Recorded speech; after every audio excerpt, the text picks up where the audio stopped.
Had a good Valentine's afternoon to you. Thanks for joining us. I'm Tim Seaman. Well, thanks to the widespread bird flu outbreak across the country, egg prices have hit an all-time high.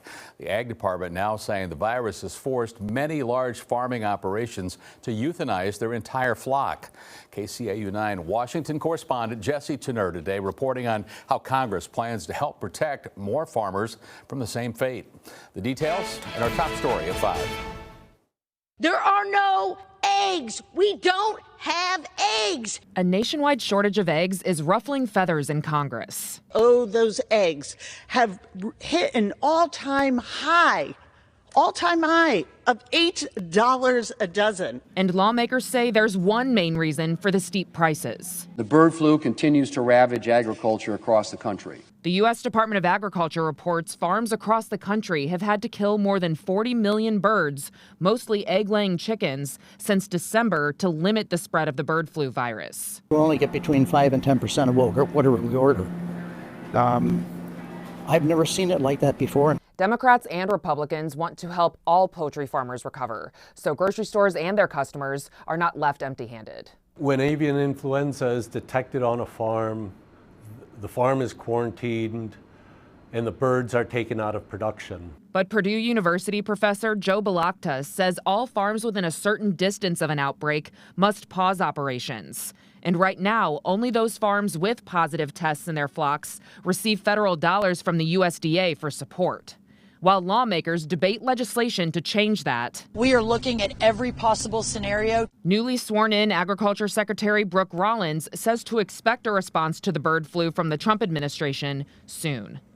In Washington, I'm Jesse Tenor. Of course, businesses right here in Siouxland are feeling the impact of those soaring prices, and that includes at restaurants and diners. Since the beginning of 2025, the price of eggs has doubled, affecting consumers and business owners everywhere.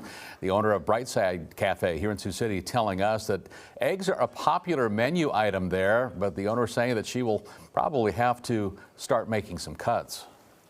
It's not something we want to see. I look at the prices each week.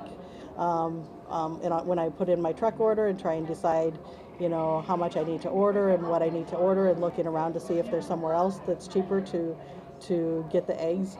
So it's a lot of work, just kind of looking what I need to do to get the best price to keep prices down here. For now, Brightside tells us that they have no plans to up prices there on their menu items at the current time. Sioux City Police now are utilizing a camera technology to further aid in crime solving.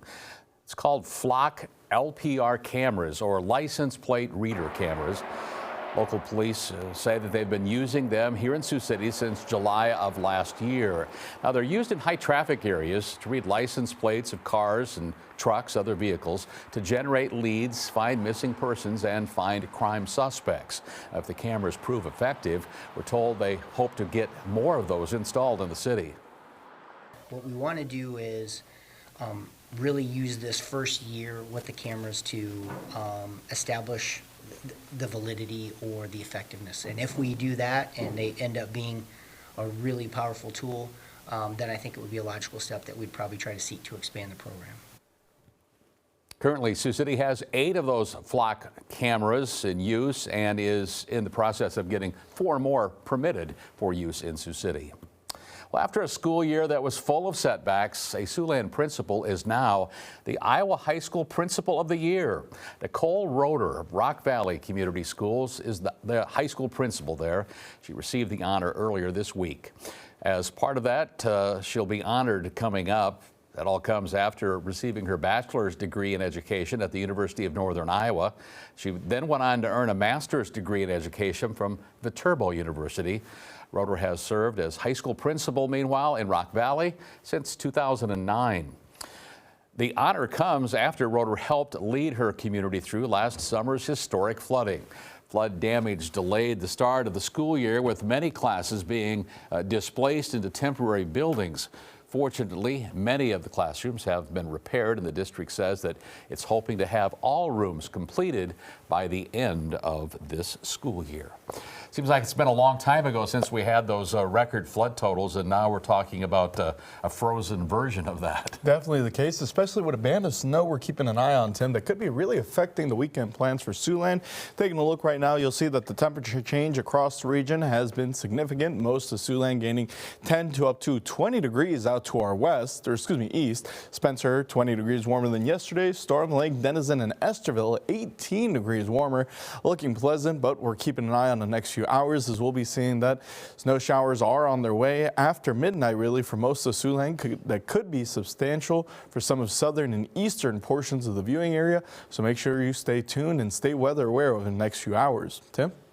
That snow earlier this week caused hundreds of crashes throughout Siouxland, and now the Iowa DOT says that some of those collisions even included snowplows. The Iowa Department of Transportation saying that Wednesday's snow resulted in a total of 15 plows being hit by passing drivers.